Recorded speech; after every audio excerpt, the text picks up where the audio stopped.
In this week's edition of Corruption Runs Rampant in Healthcare, we have the former Chief Operating Officer of the Jackson Health Foundation, which is ironically the fundraising part of Jackson Health System in Florida, okay?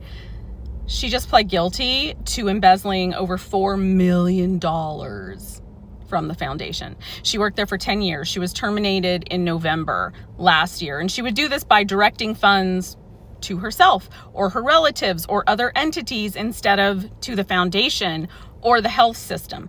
I guess her annual salary of almost $300,000 was just not cutting it for her, because she would do things like take $1 million in kickbacks from one vendor for services that were never performed and then use it to pay off her credit card. Who has that much credit card debt? Okay. Submitted false invoices to cover the purchase of her gold-colored golf cart, which was, of course, delivered to her home. She directed one of the merchandise vendors to purchase personal items for her, including Louis Vuitton, Gucci, and Apple merchandise, in exchange for the foundation continuing to use their business. She even coached vendors how to falsify different invoices, and one of the vendors is actually facing up to 3 years in prison as a result.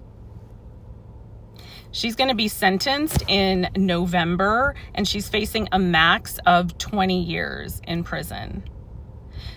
So every time a hospital is screaming, "We're broke, we're broke, we're broke," just know that things like this are going on all the time.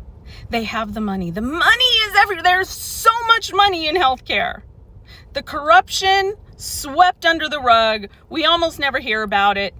It's also everywhere.